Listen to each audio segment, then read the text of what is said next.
오늘 은혜 받으실 하나님의 말씀은 요한계시록 3장 19절에서 22절까지의 말씀입니다. 무릇 내가 사랑하는 자를 책망하여 징계하노니 그러므로 내가 열심을 내라 회개하라. 볼지어다 내가 문 밖에 서서 두드리노니 누구든지 내 음성을 듣고 문을 열면 내가 그에게로 들어가 그로 더불어 먹고 그는 나로 더불어 먹으리라. 이기는 그에게는 내가 내 보좌에 함께 앉게 하여 주기를 내가 이기고 아버지 보좌에 함께 앉은 것과 같이 하리라. 귀 있는 자는 성령이 교회들에게 하시는 말씀을 들을지어다. 아멘.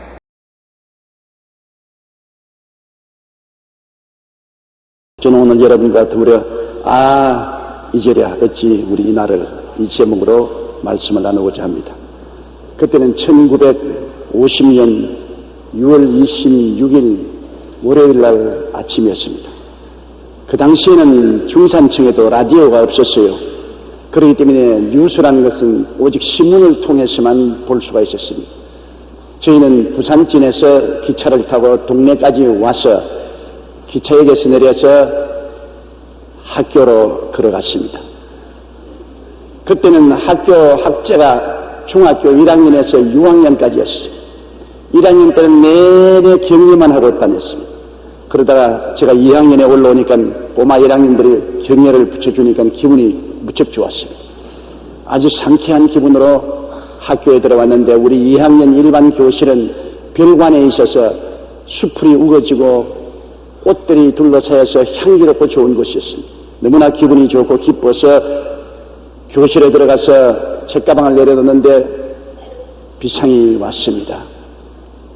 북한 공산군이 탱크를 앞세우고 본격적인 침략을 했다는 것입니다. 그때까지는 항상 전쟁이 있어서 산발선에서 그저 밀고 땡기는 전쟁이 있었는데 이번에는 본격적인 전쟁이라는 것입니다. 북한의 야크기가 김포를 공격했고 탱크를 앞세운 북한군이 이미 이정부에 돌입했다고 말했었습니다. 그래서 학교 수업은 무제한으로 중지하고 꼭 군인들이 학교를 접수한다고 말했었습니다. 그러니까 학교에서 통보가 있을 때까지 학교 출석은 중지하라고 말했었습니다. 그래서 도로 책부다리를 들고 집으로 돌아오는데 그때부터 서울에서 내려오는 기차마다 기차 꼭대기 위에까지 개미처럼 피난민들이 타고 있는데 그런 현상은 전에는 보지 못했습니다. 어떻게 사람들이 매달려서 조금만 잘못하면 떨어지면 죽을 수밖에 없는데 정말로 위험하게 짝이 없는 그러한 난간에 매달려서 피난을 부산으로 오게 되고 삽시간 부산에는 발 디딜 틈이 없는 피난민으로 꽉 들어찼습니다. 그때의 삶의 참상은 이루 말로 다 할 수가 없었습니다. 저는 요사이 우리 한국의 삶을 바라보면 천지개벽이라고 말해도 과언이 아닙니다. 그때 피난민들의 삶이라는 것은 죽지 못해서 사는 지옥과 같은 삶이었습니다. 마실 물도 목욕할 물은 정말 없었습니다. 하루하루 끼니를 이어가는 것은 너무나 어려웠었습니다. 길거리에 죽어가는 사람이 허다해 있었습니다. 오늘 우리가 사는 삶은 거기에 비교하면 천당입니다. 도저히 경험 안 해본 사람은 저의 말이 무엇인지 모를 것입니다. 이 천당에 살면서 우리가 이 감사를 느끼지 않고 산다는 것은 너무나 괴로운 것입니다. 그때부터 만 3년 1개월 동안 계속된 전쟁의 결과로 사망, 부상, 실종, 포로된 인명피해만 해도 한국 군인과 경찰이 62만 명이 사상했습니다. 유엔군이 15만 명, 한국 민간인이 99만 명, 북한과 중공군이 200만 명, 북한 민간인이 150만 명, 총 526만 명이 사상을 당했습니다. 전쟁 고아가 10만 명이 길거리를 방황하고 전쟁 미망인 수가 30만 명이 넘었으며 피난민이 320만 명, 이산 가족은 1천만 명이나 발생했습니다. 우리 한국 역사의 가장 비극적인 전쟁이었습니다. 그런데 이 6.25 전쟁은 실제 우리가 역사를 살펴보면 자업자득입니다. 우리가 남을 원망할 수 없습니다. 우리가 잘못 살았고 우리가 힘이 없고 무력했기 때문에 침략을 당한 것입니다. 2조 만렙의 한국의 실정을 한번 역사적으로 돌이켜 봅시다. 2조 만렙에 얼마나 정권이 무능한 왕조였습니까? 부패한 정치, 사색 당파 싸움, 쇄국 정치, 그리고 무지하고 가난한 국민, 이와 같은 환경이 우리 한국으로 하여금 외국 침략을 당하도록 문호를 열어놓고 말한 것입니다. 누가복음 11장 11절에 스스로 분쟁하는 나라마다 황폐하여지며 스스로 분쟁하는 집은 무너진다고 했는데 하루가 쉬지 않고 사색 당파 싸움이 우리 한국에 일어나고 있어서 한국의 정치는 형편없었습니다. 2조 말 무능한 왕조는 그 측근 세력들의 활동을 부추겼습니다. 고종의 아버지였던 대원군은 그 지위를 이용해 천주교를 박해해서 수많은 천주교인들을 저 절두산 강강 건너편에 저기서 목베어 죽였습니다. 무역을 청하러 온 외국 무역선을 격파시키며 쇄국 정책을 단행했습니다. 그때만 한국의 문호를 열었어도 현대의 문물을 받아들여서 한국은 일본 침략을 당하지 않았을 것입니다. 일본은 일찌감치 문호를 개방하여 외국 문물을 받아들여서 철선을 만들고 대포를 만들고 총포를 가지고 있습니다. 한국은 그때도 뚝딱선을 가지고 있었고 활을 갖고 수레를 끌고서 사는 형편이니까 도저히 상대가 될 수가 없었습니다.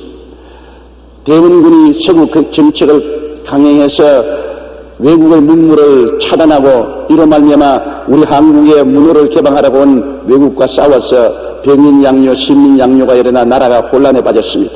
또한 친일 세력들은 일본을 등에 업고 1884년 갑신 정변을 일으켰습니다. 그러자 고종이 황후였던 명성황후가 청나라를 이용해 친일 세력들을 몰아냈고 러시아 등과도 교류하여 일본과 대원군 양측을 함께 견제했습니다.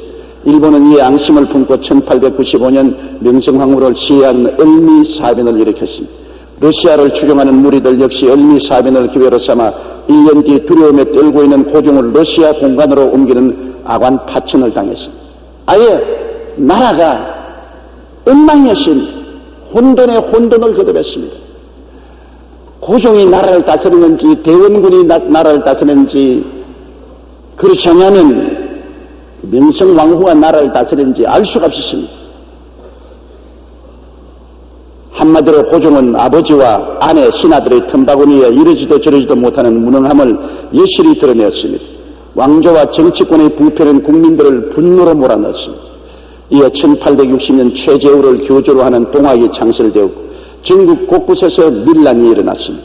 1882년에는 문호 개방을 한다고 쌀 수출하기에만 급급해 군인들에게 제대로 월급을 주지 않자 불만을 품은 국민들이 반란을 일으켰습니다. 이모군란을 일으켜 온 나라가 뒤엎어졌습니다. 그러나 이것으로 청나라는 조선에 개입할 명분을 얻어 군사를 이끌고 쳐들어왔습니다. 1894년엔 농민들이 힘을 합해 무능한 왕조와 부패 정치를 처단하자 동학혁명을 일으켰습니다. 그 결과로 동학혁명은 일본에게 조선 땅에 주름할 명분을 만들어준 셈이 되고 말았습니다. 백성들은 힘을 합쳐 계획을 이루자 했으나 당파와 줄서기에만 눈이 먼 정치로 오히려 나라가 더욱 어려워지고 말았습니다. 그래서 결국에 1910년 일본의 나라를 고스란히 넘겨져 버리고 일본에 의한 강제 병탄과 30년간의 식민지 생활에 나라도 언어도 잃고 장시 개명하여 선도 잃어버리고 징병, 노역, 수탈, 신사참배, 정신대 같은 비극적인 역사의 오명을 내놓고 말았습니다. 1945년 8월 15일 우리가 해방이 되었지만은 스스로 해방이 못 되었으므로 우리를 해방시켜준 사람들의 먹거리가 되고 마는 것입니다.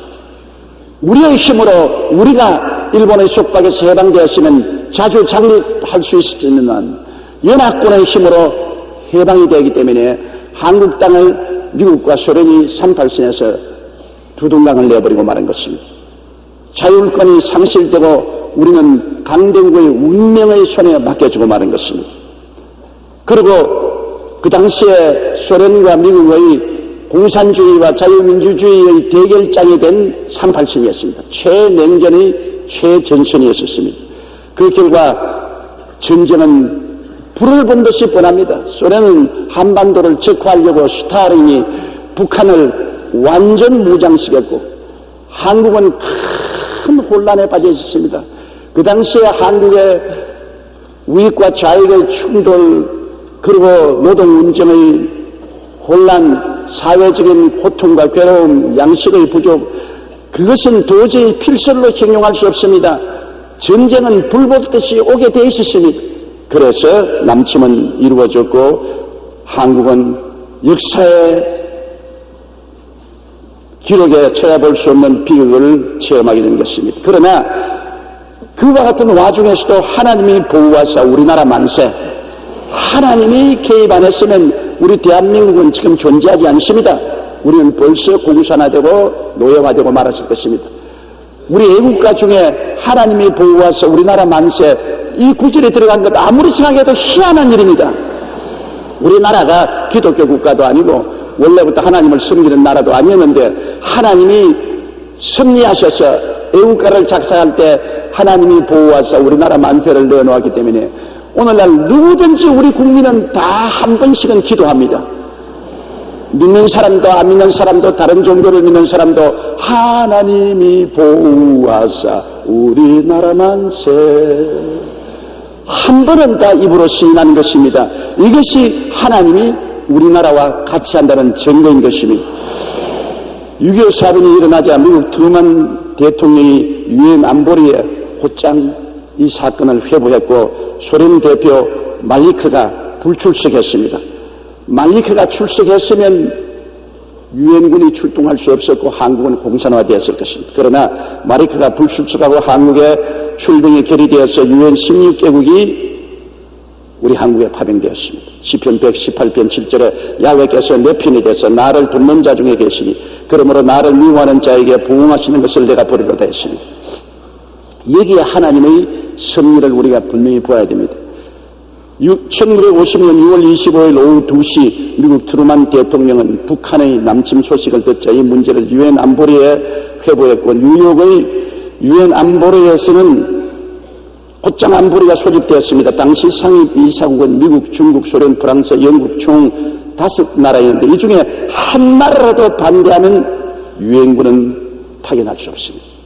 그럼 뻔하게 소련이 반대할 것은 틀림없이 소련이 사주에서 김일성이 한국을 침략하게 만들었으니까 소련이 유엔군 파견을 반대할 것은 불을 본 듯이 분명합니다. 그런데 하나님이 역사를 섭리한다는 것을 이게 분명히 볼 수 있는 것은 바로 6.25가 났을 그때 소련 스탈린이 휴가를 가면서 명령을 내리기를 내 휴가처에 절대 전화 걸지 마라. 나는 완전히 휴가하기를 원하니까 아무도 내게 전화 걸지 말라. 그래서 한국에 전쟁이 일어나고 트루먼이 안보리를 소집해서 한국 파병 결정을 내리려고 하는데 소련 대표 제이코브의 말리크가 발을 동동 굴렀습니다. 왜냐? 이 중대한 사건을 스탈린에게 연락을 해야 되겠는데 스탈린이 마침 그때 휴가를 떠나면서 절대로 전화 걸지 마라. 용용 죽겠지. 그때 스탈린이 휴가를 안 갔으면 우리는 지금 이 자리에 앉아있지 않습니다. 우리는 공산화 되어버리고 말았었습니다. 하늘나라는 한국에 임하지 않았습니다. 그러므로 하나님이 우리나라를 얼마나 사랑하셨다는 것을 거기에 증거하는 것입니다. 그래서 말리크는 발부둥을 치고 동동걸음을 걸었지만은 소련 스탈린에게 연락이 안 되므로 그는 안보리에 불출석했고 안보리에서는 일사천리로 미국이 주도해서 한국 파병을 결정하여 곧장 한국에 유엔군이 파견이 되게 된 것입니다. 이처럼 하나님께서는 6.25라는 동족 상전의 비극 앞에서도 우리나라를 보호하사 공산주의로부터 지켜준 기적이 일어난 것입니다. 그러나 유엔군이 부산에 상륙하기 전에 북한은 얼마나 월등하게 무장을 잘했던지 그들의 탱크와 야크 비행기와 그들의 대포와 그 모든 것에 우리 한국군은 바람 앞에 촛불이었습니다. 일본 구식 장총 가지고서 무장을 하고 대포 하나 변변이 없고 비행기는 한 대도 없고 탱크는 탱자도 없는 아주 빈손든 맨주먹으로 싸워야 됐습니다. 상대가 되잖아요. 물결같이 침노에 들어와서 순식간에 낙동강 전선으로 몰려들었습니다. 낙동강만 무너지면 부산이 떨어지고 부산이 떨어지면 한국은 존재하지 않게 되는 것입니다. 그때 부산 지사관제에 계시던 이승만 대통령이 피해라는 목사들을 불러 모아서 간청을 한 것이 있습니다. 그것이 뭐냐면, 목사님, 낙동강 전선이 무너지면 우리 한국은 이제는 바다로 밀려들어가고 망합니다. 그런데 내 친구 메가더 장군이 B-29를 보내어서 낙동강 전선에 융당 폭격을 해서 공산당이 남한을 점령하지 못하게 해주겠다고 했는데, 여러분 알다시피 지금이 8월 우기입니다. 하늘에 구름이 끼고 비가 오면은 B-29가 뜰 수가 없습니다. B-29가 뜨지 않으면 8월 한 달 우리는 버티지 못합니다. 그러므로 목사님, 이제는 하나님 도움밖에 어찌할 도리가 없는데, 하나님을 감동시키는 분은 주의 종들밖에 없지 않습니까? 목사님들이 기도를 해 주어서 이 나라를 구출해 주십시오. 그 이승만 대통령이 직접 부탁한 것입니다. 그래서 피란지 목사님들이 초량교회에 모여서 열흘 동안 시금을 전폐하고 하나님께 부르짖어 기도했습니다. 하나님, 비를 내리지 않고 한국을 살려달라고. 그렇게 열흘 동안 철야 금식하면서 하나님께 부르짖었는데 하나님이 응답해 주신 것입니다. 여러분, 요엘서 2장 12절로 13절에 보면은, 야훼의 말씀에 너희는 이제라도 금식하며 울며 애통하고 마음을 다하여 내게로 돌아오라 하셨으니, 너희는 옷을 찢지 말고 마음을 찢고 너희 하나님 야훼께로 돌아올지어다.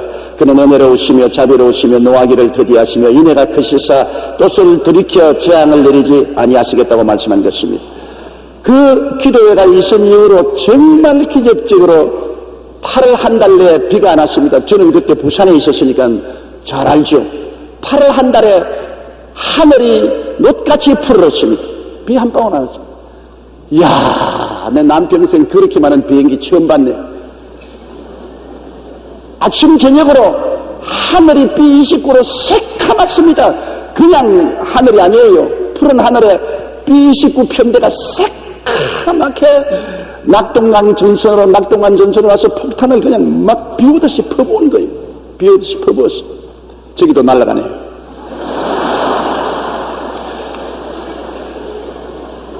폭탄 터지는 소리가 부산에 사는 우리들 귀에도 정정하게 들렸습니다. 만일 그때 비가 와서 B-29의 융단 폭격이 없었으면 우리는 갔어요. 그때 물밀듯이 밀려오는 공산군에게 도저히 감당할 수 없을 것입니다. 그래서 낙동강 전선이 막아졌을 때 메가더 장군이 인천 상륙 작전을 감행한 것입니다. 그래서 인천 상륙을 해서 허리를 끊어버리니까 동안에던 쥐가 된 공산군은 패주하기 시작하고, 그 길로부터 38선을 넘어 저 청진까지 유엔군이 진격할 수 있었습니다. 전세는 역전되어 서울을 회복하고 두만강까지 북진했으나 중국군이 개입하므로 할 수 없이 전선이 교착되고 1954년 7월 27일 휴전이 될 때까지 피 흘린 싸움을 했던 것입니다. 이 과정을 통해서 보게 될 때, 일의 계획은 사람에게 있어도 그 발걸음을 옮길 수 있는 하나님이시라는 것을 알 수 있는 것입니다. 소련과 중공의 후원을 받아 김일성이 치밀한 계획을 세우고 대한민국을 손아귀에 넣으려고 했으나, 역사는 하나님이 주장하시고 인간의 발걸음은 하나님이 옮기시는 것입니다. 야훼께서 집을 지키지 아니하시면 세우는 자의 수고가 헛되며, 야훼께서 성을 지키지 아니하시면 파수꾼의 경성함이 허사라고 말한 것입니다. 인간이 온갖 힘을 다하고 능력을 다하고 노력을 다해도 배후에 하나님이 역사하지 아니하시면 인간 뜻대로는 안 되는 것입니다. 우리 한국이 여러분 완전히 파멸할 수밖에 없는 위기에서 건짐을 받은 것은 하나님의 뜻이 계셔서 그렇게 하신 것입니다. 하나님이 한국을 뜻이 계셔서 우리를 세우신 것입니다. 이것이야말로 마지막 때 한국을 제세한 국가로 세우셔서 아시아와 세계 복음을 전하기 위한 하나님의 뜻을 성취하기 위해서 그렇게 하신 것입니다. 그러지 않고야 이런 기적이 역사상에 일어날 수가 없는 것입니다. 그러나 오늘 우리가 잊지 말아야 될 것이 있습니다. 세상 사람들 말하기를 은혜는 물에 석이고 원하는 돌에 석이는 말이 있는데, 우리의 한국의 요사의 실정들이 6.25를 알지 못하고 그 고통과 괴로움 속에서 살아남은 우리의 실정을 모르는 사람들이 미국과 우방의 군사적 물질적 도움을 까맣게 잊어버리고 말았습니다. 애굽에서 나온 이스라엘 백성들이 여호수아와 갈렙이 죽고 그 당시에 살아있던 장로들이 다 죽고 난 다음에는 하나님의 은혜를 까맣게 잊어버리고 바알과 아세라 신을 따라가다가 멸망당한 것처럼 오늘날 우리들은 우리에게 은혜를 베푼 미국과 우방을 기억해야 되는 것입니다.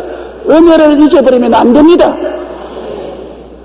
은혜를 원수로 갚는 일이 생겨서는 결코 안 되는 것입니다.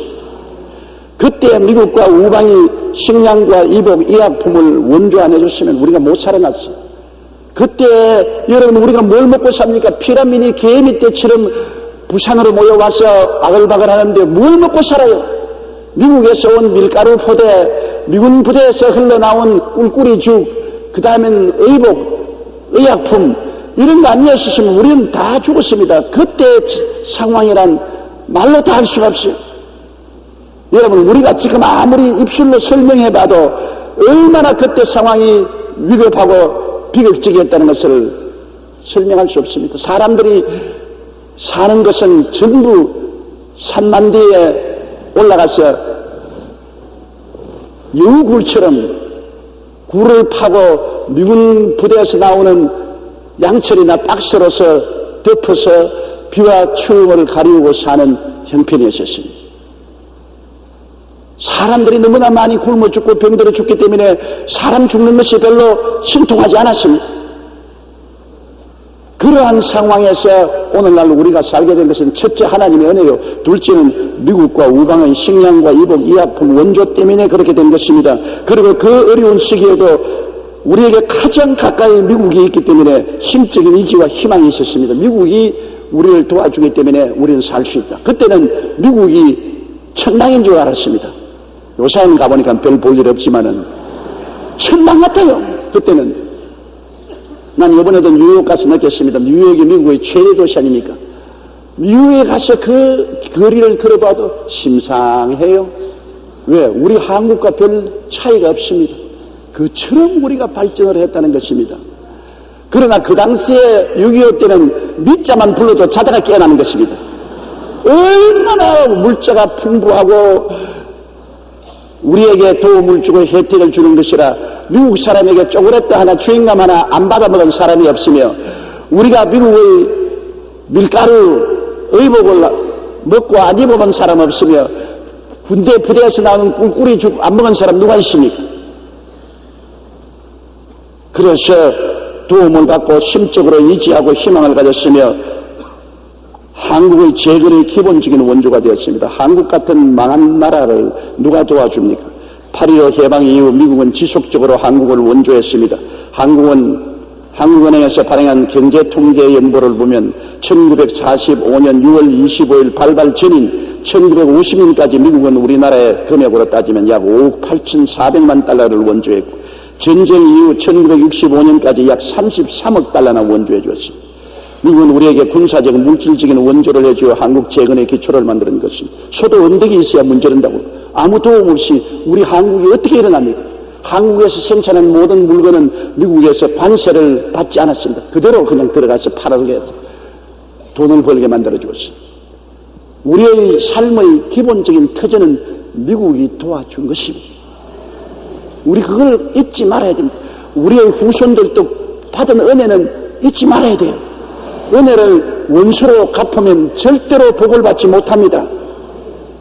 오늘날 지금 누가 우리 편이고 누가 우리 적인가를 혼돈을 하고 있어요. 국민일보 6월 20일절 김상훈 씨의 문서를 보면 뭉치면 죽는다는 글이 있어서 내가 감격적으로 읽고 그것을 가지고 나왔습니다. 그 글은 이렇습니다. 북한 주민들은 모두 뿔 달린 괴물인 줄 알았어요. 그런데 그게 아니더라고요. 우리와 마찬가지로 웃고 슬퍼하는 주위의 보통 사람들과 똑같다는 걸 느꼈어요. 세계의 냉전 구도가 무너진 뒤 북한과의 교류가 시작되면서 달라진 남북 관계를 얘기할 때는 오래 인용된 말입니다.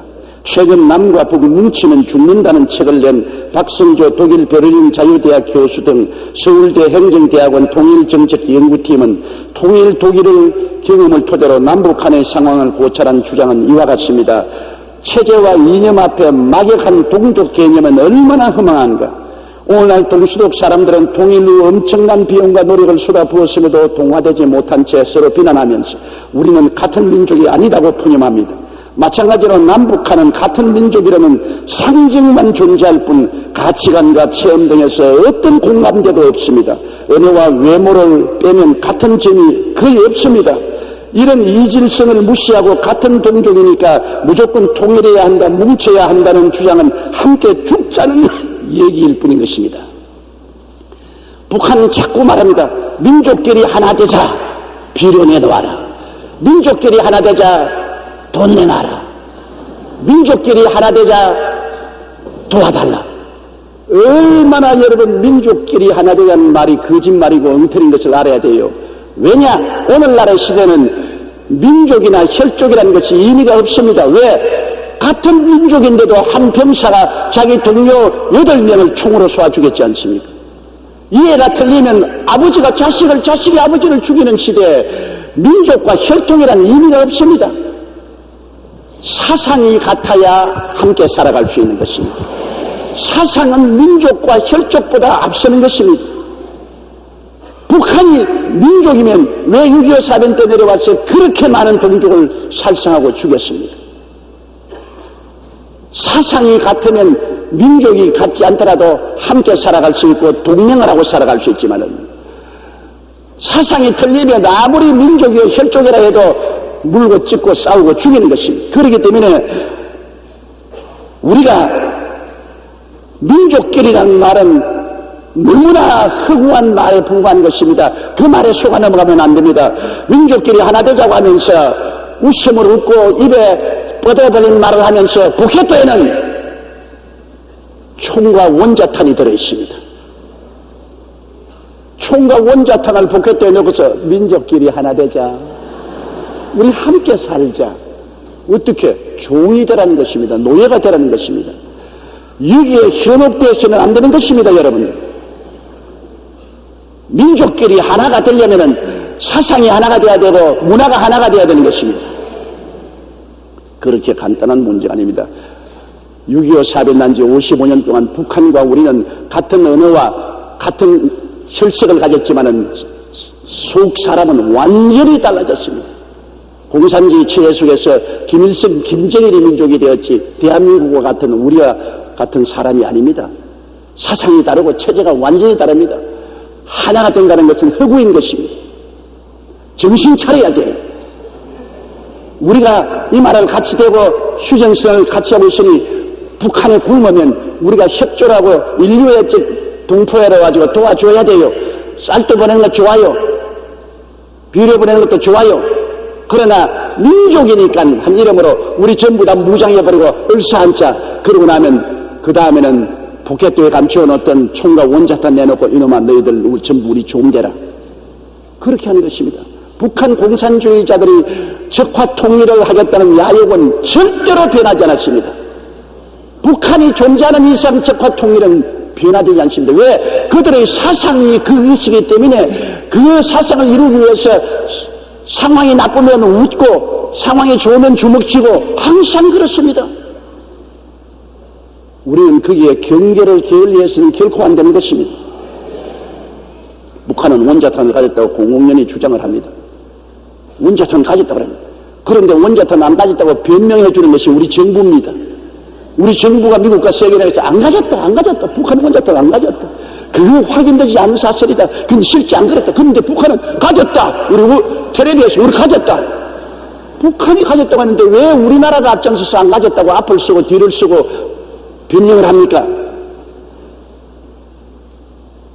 나 정말 알 수가 없어요. 난 도저히 이해가 안 되는 것입니다. 줄 건 주고 받을 건 받고 당당해야지.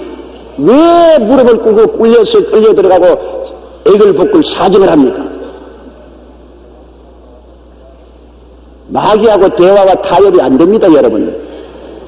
마귀하고 대화, 타협 아무리 해봐도 마귀가 여러분 대화와 타협을 들어줄 것 같습니까? 북한이 원자탄을 가지고 있으면 우리는 함께 망합니다. 그건 왜냐? 북한이 본격적으로 원자탄을 가지면 우리의 군사력은 무력화되는 것입니다. 언제든지 원자탄으로 협박 공갈하면 밥 달라면 밥 줘야 되고 쌀 달라면 쌀 줘야 되고 돈 달라면 돈 줘야 되고 나라를 내놓으라면 나라를 내놓을 수밖에 없습니다.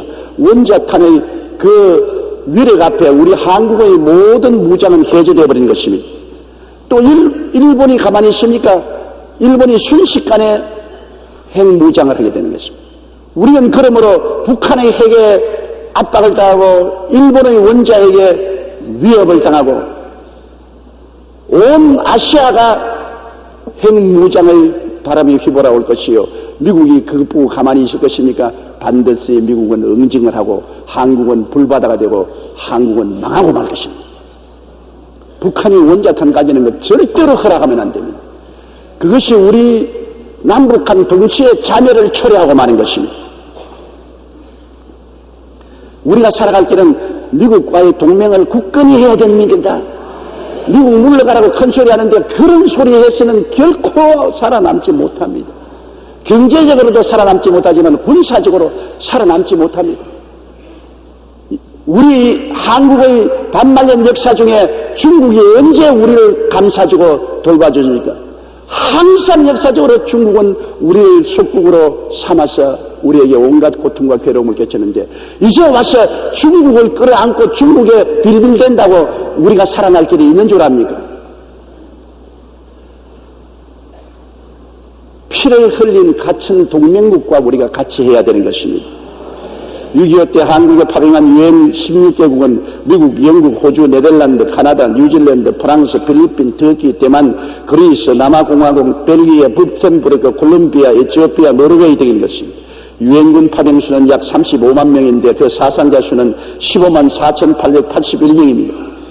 미국 군인이 우리 한국에 와서 3만 7천 명이 죽었고 영국 군인이 1,078명이 죽었고 터키 군인이 742명이 죽었습니다. 이들은 우리가 고난당할 때 피 흘려 싸워준 우방들입니다.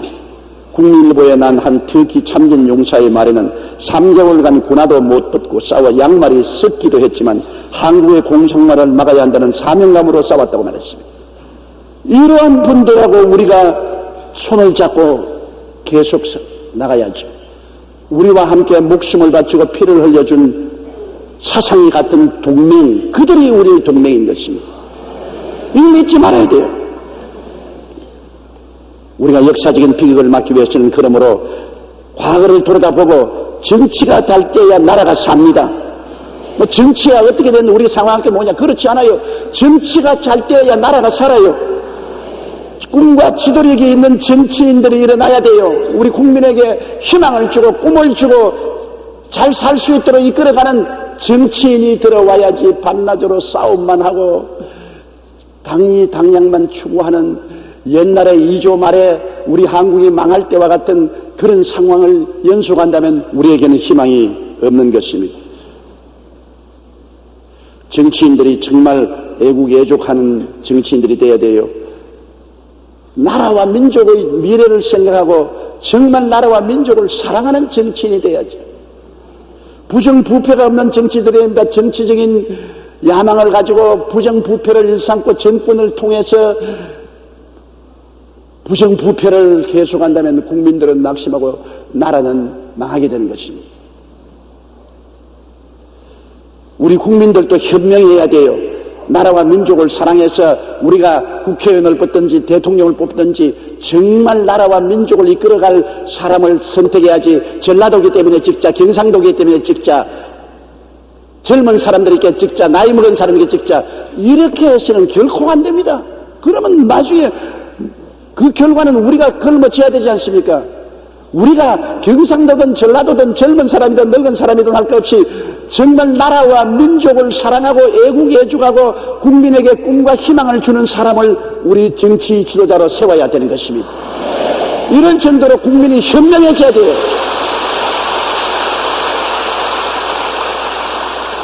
나라가 망하는데 경산도 안 망하고 전라도 안 망할 줄 압니까? 나라가 많은데 경상도 전라도가 어디 있어요? 우리는 서로를 위하여 아끼고 협동하는 국민이 되어야 하는 것입니다. 이상도 내분이 있어서는 안 됩니다. 지역적인 내분, 사회적인 내분, 계층 간의 내분이 있어야 안 됩니다. 서로 사랑하고 서로 끌어주고 서로 밀어줘야 돼요. 빌립보 2장 2절에 마음을 같이하여 같은 사랑을 가지고 되소랍하여 한 마음을 품으라고 말했습니다. 부강한 나라 건설을 위해서 우리 온 국민이 합쳐 힘을 써야 되는 것입니다. 나라가 힘이 없기 때문에 우리 일본에 망했지 않습니까? 일본은 군함을 가져오는데 우리 한국은 나무배 똑딱선을 가지고 어떻게 싸웁니까? 일본은 대포를 가지고 있는데 우리 한국은 활을 가지고 달라듭니다. 현대화된 소총을 가지고 있는데 창을 가지고서 어떻게 대합니까? 그러니 나라가 힘이 없으니까 망해버렸죠. 우리 국가가 힘이 있어야 자기가 지켜지는 것입니다. 힘없는 사람의 눈물은 아무 소용이 없습니다. 닭똥 같은 눈물을 흘려봐도 누가 도와주는 줄 압니까? 힘이 있어야 자기를 지킬 수가 있고 힘이 있어야 세계에 나가도 대접받을 수 있어요. 정말로 천지개벽과 같은 하나님의 은총과 축복을 받아 오늘 이 정도 한국이 잘 삽니다. 세계 무역의 11째나 되고 세계 부의 12째 되는 나라가 되었으므로 어느 곳에 가나 한국이라면 대접을 받고 한국 제품이 온 세계 상품으로 진열되어 있으니 어깨를 펴고 살 수 있는 것입니다. 나라가 부하게 돼야 되는 것입니다.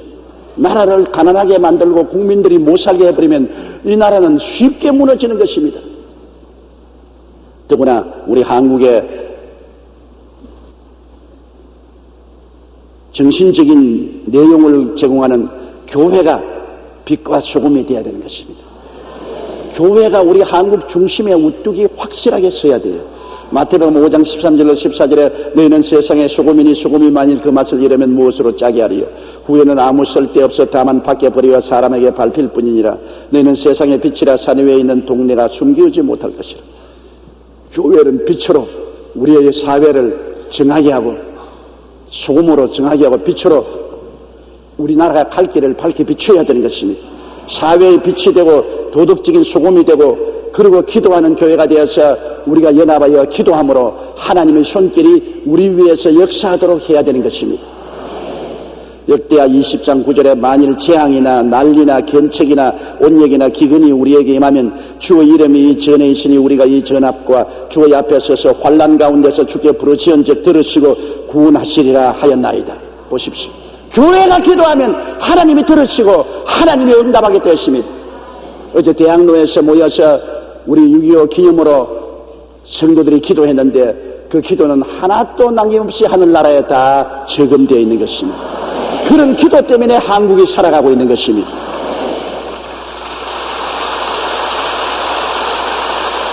시편 91편 14절로 15절에 하나님이 가라사대 저가 나를 사랑한즉 내가 저를 건지리라.